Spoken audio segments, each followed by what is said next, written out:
Students, so welcome to my channel Academy Villa. I am Astush. Let's begin today's class. So आज की जो video है उसमें हम क्लास 10th की जो चैप्टर 4 है इंग्लिश के बिहार बोर्ड की जो बुक है उसके चैप्टर 4 की जो क्वेश्चन आंसर है उसको डिस्कस करेंगे। तो जो चैप्टर है 4 उसका नाम है what is wrong with Indian films. तो इसमें हम जानेंगे कि किस तरीके से इसके क्वेश्चन आंसर को हमें बनाना है। और साथ ही साथ इस वीडियो को स्टार्ट करने के पहले अगर आपने पहली वीडियो इसके नहीं देखी हुई, इस चैप्टर को अच्छे से नहीं पढ़ा, तो प्लीज़ मेरे वीडियो को आप रेफ़र कर सकते हैं जो कि आपको मेरे चैनल पे अवेलेबल होगा।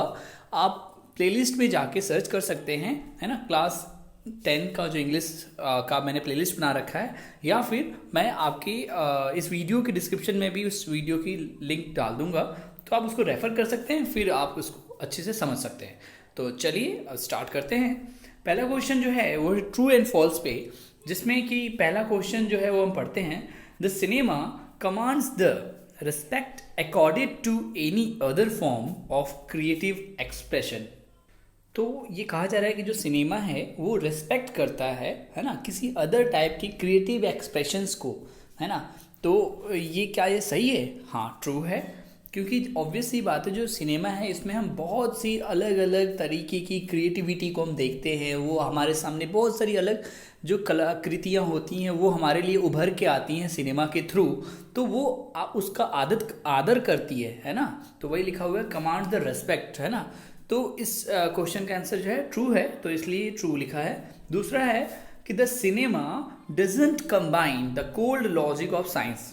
कहने का मतलब है क्या ऐसी बात है कि जो सिनेमा है वो कंबाइन यानी कि एक में शामिल करना, कि वो क्या कंबाइन नहीं करती है कोल्ड लॉजिक ऑफ साइंस, यानी कि वैज्ञानिक चीज़ें, साइंटिफिक चीज़ें को वो इंक्लूड नहीं करती है क्या?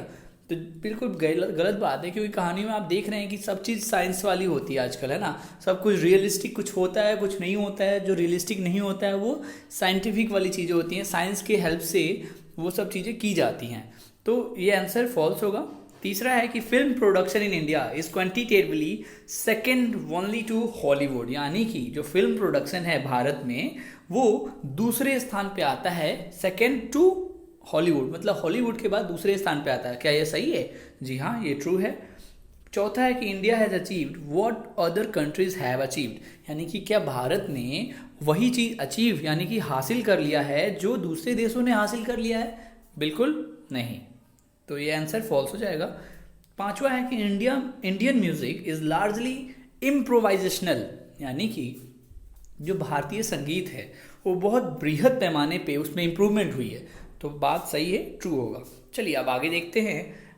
इसमें है कि लेसन को अच्छे से पढ़ना है और जो सेंटेंसेस दिए हुए हैं उसके फिल इन द ब्लैंक्स करके सेंटेंस को पूरा करना है। तो पहला क्वेश्चन है कि by the 20s it had reached दैश of big business, यानी कि 20वीं शताब्दी तक आते आते the status of big business it had reached, है ना। यानी कि जो सिनेमा है वो एक स्टेटस, है ना, एक पदवी मिल चुकी थी, बड़ा बिजनेस बन चुका था, व्यापार बन चुका था ये जो सिनेमा है, ठीक है। Why our film they are not shown dash, यानी अब्रॉड, अब्रॉड मतलब विदेशों में हमारी फिल्में क्यों नहीं दिखाई जाती हैं। The technician will blame the tool, blame मतलब दोषी साबित करना, यानी कि उसको दोष लगाना। जो टेक्नीशियन बोलते हैं यानी कि जो तकनीकी जो लोग होते हैं ना, तकनीकी चीज़ों को हैंडल करने वाले, तो वो लोग ब्लेम करते हैं औजारों को कहते हैं यार देखो फिल्म इंडस्ट्री में जो है ना ये कैमरा सही नहीं है। तो वो टेक्निक वाले होते हैं ना, टेक्निकल वाले होते हैं, तो वो ऐसे ही ब्लेम करते हैं, एक दूसरे को दोष लगाते हैं कि इस वजह से मूवी अच्छी नहीं है, ये है वो है ना। The first feature was shot in, जो पहली मूवी शॉट की गई थी वो कब थी? 1913 में। फिर द एनालॉजी विथ, है ना, the analogy with music failed in our case, यानी कि जो म्यूजिक के साथ तालमेल है वो हमारे केस में फेल हो जाती है। चलिए आगे देखते हैं क्वेश्चन क्या है। आंसर द फॉलोइंग क्वेश्चन पढ़ते हैं अब। हु हैज़ रिटन दिस ऐसे, इस कहानी को किसने लिखा है? तो this essay has been written by Satyajit Ray, ठीक है। दूसरा question, which is the most potent and versatile art form, है ना। तो पोटेंट मतलब प्रभावशाली, वर्सटाइल मतलब प्रतिभाशाली। तो कौन सा ऐसा आर्ट फॉर्म है जो बहुत ज़्यादा प्रभावशाली है एंड प्रतिभाशाली है, ठीक है। तो the development of the cinema today is the most potent and versatile art form, यानी कि जो सिनेमा जगत में जो डेवलपमेंट हो रही है, जो विकास हो रही है ना, वो आज के दिनों में सबसे ज़्यादा, है ना, पोटेंट एंड वर्सटाइल है, यानी कि प्रभावशाली है, प्रतिभाशाली है। आगे देखते हैं तीसरा क्वेश्चन क्या है। तीसरा है कि वेयर वर, इसको वर पढ़ते हैं, वर Indian films shown abroad a few decades एगो। फ्यू डिकेड्स मतलब होता है दशक, फ्यू मतलब कुछ, यानी कि कहने का मतलब है कि कुछ दशक पहले क्या जो भारतीय सिनेमा है वो विदेशों के बाहर, मतलब विदेशों में दिखाए जाते थे। तो no, Indian films were not shown abroad a few decades ago, यानी कि कुछ दशकों पहले जो हमारी इंडियन भारतीय सिनेमा है वो दूसरे देशों में नहीं दिखाई जाती थी। When was the first shot produced, यानी कि पहला शॉट कब लिया गया था? तो the first shot was produced in 1907 ईस्वी में। ठीक है, अब देखते हैं फिर से सेंटेंसेस कंप्लीट करने के लिए हमें फिल इन द ब्लैंक्स करना है। इसको जल्दी जल्दी फिलअप करते हैं, आप स्क्रीनशॉट भी ले सकते हैं। पहला है कि स्टोरीज हैव बीन रिटन, किसके बेस पे लिखी गई ये कहानियाँ? हॉलीवुड सक्सेस, यानी कि हॉलीवुड सक्सेस के, हॉलीवुड में जो उपलब्धियाँ हासिल हुई हैं उसी के सफलताओं पे बेस्ड है जो हमारे यहाँ पे कहानी लिखी जाती है, तो बेस्ड होगा। It should be realise that the average American film is a bad model, मतलब ये हमें समझना चाहिए, है ना, हमें ये रियलाइज़ करना चाहिए, है ना, इस चीज़ को जानना चाहिए कि जो एवरेज, औसतन जो अमेरिकन फिल्म होती है ना वो बैड मॉडल पे बनाई जाती है, मतलब उसके कॉन्सेप्ट अच्छे नहीं होते हैं, क्योंकि वहाँ की जो रहन सहन है ना वो इंडियन कल्चर को शोभा नहीं देती है, मतलब इंडियन कल्चर से वो रिलेट नहीं होती, इसलिए उसको बैड मॉडल बोला जा रहा है। चलिए, after all we do possess the primarily tools of film making, यानी कि आफ्टर ऑल, सब चीज़ के बाद, है ना, मतलब कुल मिलाकर वी डू पोजेज मतलब हम इस चीज़ को रख रहे हैं एक तरीके से ना, हम मतलब इसके कह सकते हैं इसके पोजेज कर रहे हैं, इसको रख रहे हैं। तो we do possess the primarily tools of film making, और हम लोग क्या है कि फिल्म मेकिंग के लिए जो भी प्राइमरीली प्राथमिक जो टूल्स हैं, हथियार हैं, वो हम यूज़ करते हैं, मशीन्स वगैरह। The majority of our film, majority मतलब बहुमत, majority of our films are replete visual dissonance, है ना, तो कहने का मतलब रिप्लीट मतलब दोबारा उसको पुनर्निर्माण करना। तो हमारे जो मूवी हैं ना, मेजॉरिटी ऑफ मूवी मतलब ज़्यादा से ज़्यादा, मतलब ज़्यादातर मूवियाँ जो है हमारे यहाँ के ना, मूवीज़ जो हैं यहाँ के, वो विजुअल डिजोनेंस पे रिप्लीट होती हैं, यानी कि वहाँ की दिखाई गई मूवियों पे ही हमारी मूवियाँ भी हैं, क्या है, रीमेक की जाती हैं, आपने सुना होगा अक्सर, तो मेजॉरिटी होगा इसमें। But the truly Indian film, पांचवा जो है, but the truly Indian film should steer clear of such inconsistencies, है ना, तो जो ट्रूली भारतीय जो सच्ची मतलब इंडियन फिल्म जो होती है ना, should steer clear of such inconsistency, यानी कि हमारी भारत की जो मूवियाँ होती हैं, जो सिनेमा होते हैं, वो ना हमारी जो भी चीज़ें यहाँ पर रियल में घट रही होती है हमारे इंडिया में, उसके बारे में सच्ची घटनाओं पे आधारित होनी चाहिए, और होती भी हैं। ठीक है, जो ट्रूली इंडियन फिल्म होती हैं वो अक्सर हमारी जन्मभूमि से जुड़ी हुई रहती हैं, हमारे जो भी सर्कमस्टांसेस चलते रहते हैं, जो भी घटनाएं घटती रहती है, उसी के आधार पे बनी होती है। There have been rare glimpses of an enlightened approach in handful of recent film, मतलब rare glimpses of an enlightenment approach in handful of, मतलब हैंडफुल मतलब मुट्ठी भर, तो मुट्ठी भर ही कुछ ऐसी हाल ही की जो मूवीज़ हैं उसमें ही कुछ अच्छे अप्रोच दिखते हैं, है ना, कुछ ऐसी मूवियाँ हैं गिनी चुनी ही जिनकी मतलब जिनको हम कहते हैं कि हाँ इन्होंने अच्छा काम किया है, और इन्होंने हमारी भारतीय पृष्ठभूमि पे अपना विचार रखते हुए अच्छी मूवियाँ निकाली हैं। तो वो there have been rare glimpses, मतलब झलकियाँ, ग्लिम्सेस मतलब झलकियाँ होती हैं, तो बहुत कम ही दिखने को मिलता है ऐसा। ठीक है, आगे देखते हैं। आंसर द फॉलोइंग क्वेश्चन है, पहला क्वेश्चन है कि have average American films been a bad model, given reason, यानी कि पूछा जा रहा है क्या ऐसा मतलब औसतन अमेरिकन फिल्म जो होती हैं क्या वो बैड मॉडल पर आधारित होती हैं, अगर हैं तो किस वजह से, एक रीज़न दे। तो आंसर है कि yes, average American films have been a bad model because, ऐसा क्यों है कि वो बैड मॉडल कही जाती हैं, क्योंकि it depicts way of life so utterly at variance with our own, यानी कि डेपिक्ट्स मतलब दर्शाना, ऑफ लाइफ सो अटरली मतलब बुरी तरीके से, अटरली मतलब भद्दे तरीके से, at variance with our own, variance मतलब भिन्नताएं, तो मतलब बताया जा रहा है कि उनकी मूवीज़ में, अमेरिकन मूवीज़ में क्या होता है कि इतनी बुरी तरीके से वहाँ की जो लाइफ रहन सहन जो दिखाई जाती है वो हमारी इंडिया के कल्चर से बिल्कुल अलग होती है। इस वजह से हम उसको क्या कहते हैं, वो बैड मॉडल पे चलते हैं। ठीक है, सेकंड क्वेश्चन क्या है कि मेंशन वन थिंग या feature which Indian film needs, मतलब एक कौन सा फीचर है जो हमारे भारतीय सिनेमा को ज़रूरत है उसकी। तो आंसर हुआ कि Indian film needs a look for its material in the more basic aspects of Indian life. यानी कि हमें क्या करना होगा, हमारी भारतीय सिनेमा को ज़रूरत है कि वैसी चीज़ों को वो ढूंढे जो हमारे समाज बेसिक मतलब मूल एस्पेक्ट्स मतलब पहलुओं, मतलब हमारे भारतीय जो लाइफ है, हमारे भारतीय जो जीवन शैली है उसके मूल पहलुओं को ध्यान में रखते हुए उसको फिल्मों में पिरोए, तो तभी जाके हमारी फिल्में थोड़ी अच्छी बनेंगी। ठीक है, तीसरा क्वेश्चन है कि do Indian film makers possess the primary tools of film making.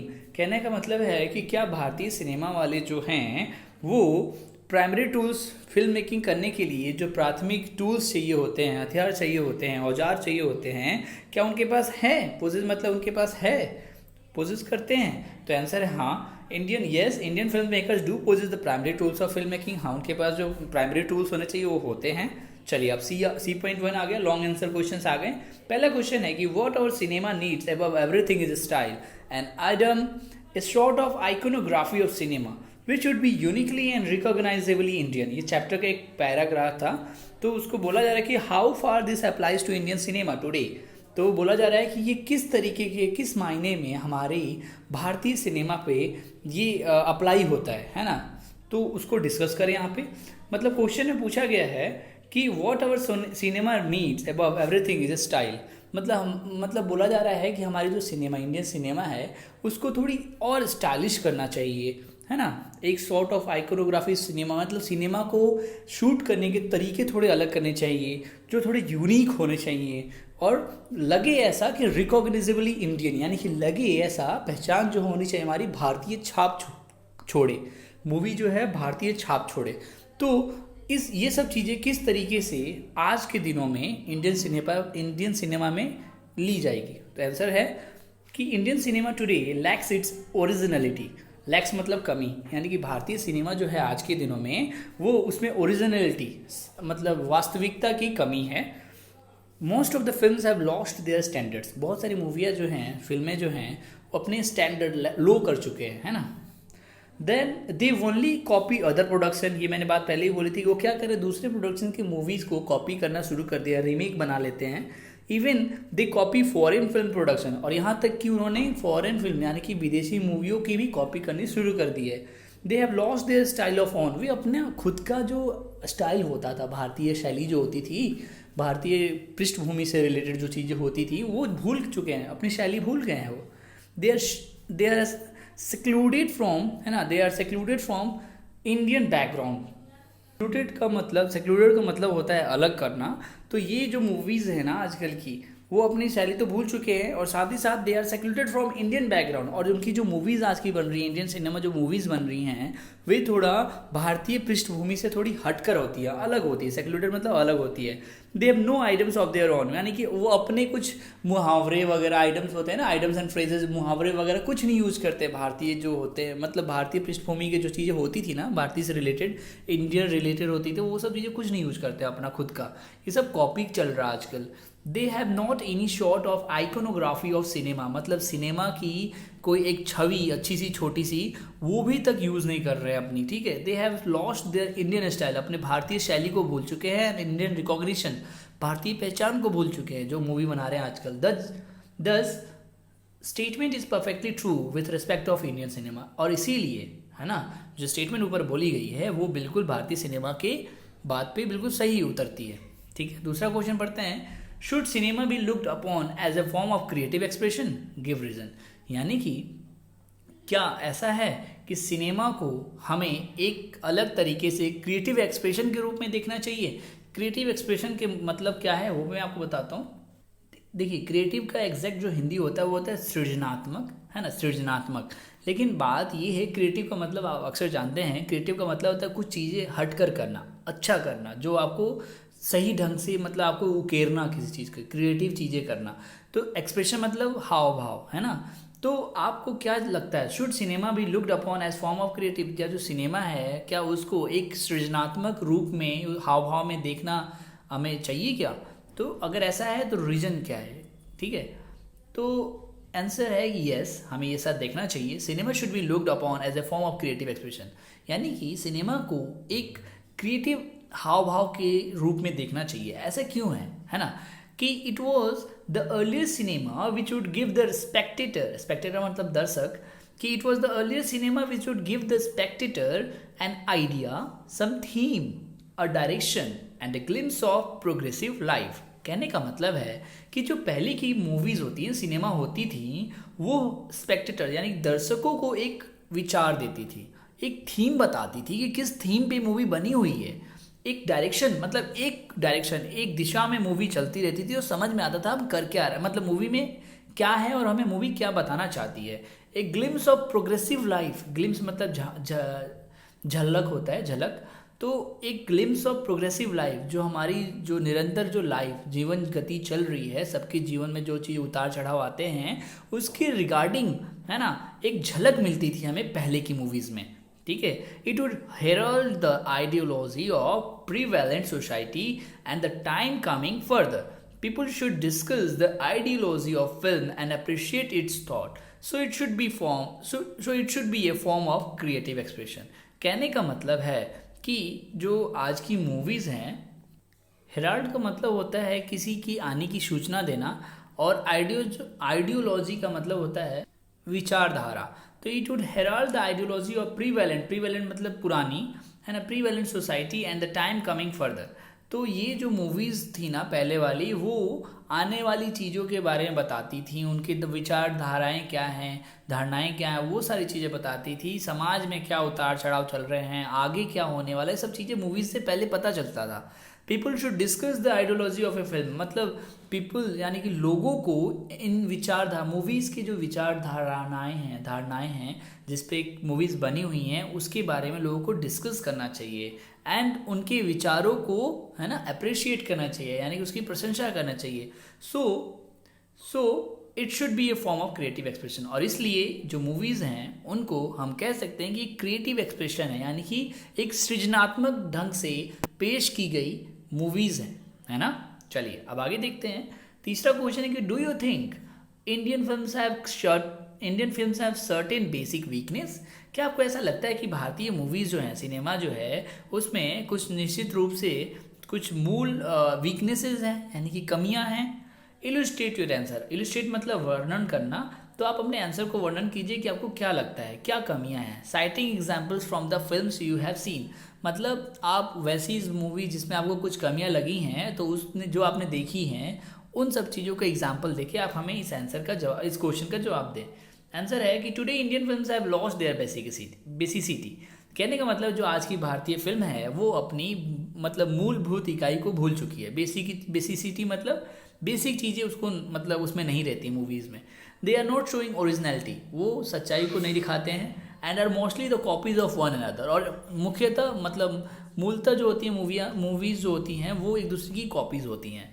Then even copy the style and scenery of foreign film, और यहाँ तक कि वो तो स्टाइल तक कॉपी कर लेते हैं और सीनरी यानी कि लोकेशन तक जो होती हैं फॉरेन फिल्म की होती हैं, विदेशी मूवीज़ की होती हैं।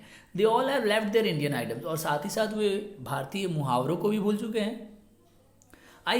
अब देखो एग्जाम्पल के तौर पे मैं बताता हूँ, जैसे कि मैंने एक फिल्म देखा है डॉन, आपने भी देखा होगा। तो the film has no thoughts to be considered, जो मूवी है उसमें ऐसा कोई विचार नहीं है जिसको ध्यान में रखा जाए। क्यों, अब आगे बताता हूँ। There are 2 films made in the same name, क्योंकि जाहिर सी बात है उसी नाम से 2 मूवीज़ बन चुकी हैं अभी तक। The second one in the most of its part is the copy of the first one, क्योंकि देखिए सेकेंड जो मूवी है उसमें उसके जो मुख्य बहुत सारे जो पार्ट्स हैं ना वो बिल्कुल फर्स्ट वन की कॉपी है। And what is rest left in is the copy of some other film और आइकोनोलॉजी। और जो थोड़ी बहुत जो अलग लगी है सेकेंड वाली डॉन मूवी में, वो बिल्कुल जो है दूसरी मूवीज़ फॉरेन मूवीज से ली हुई उसकी विचारधारणाएं हमें वो यहाँ पे अडॉप्ट कर ली है डॉन वाली मूवी में, नई वाली में। तो एक तरीके से देखा जाए तो क्या है, यही सब कमियां हैं जो हम अपने यहाँ की चीज़ों में, मतलब अपने यहाँ की शैली वगैरह इसमें इंक्लूड नहीं कर रहे हैं, और इस वजह से हमें अपनी मूवीज़ में कुछ कमियां नज़र आती है।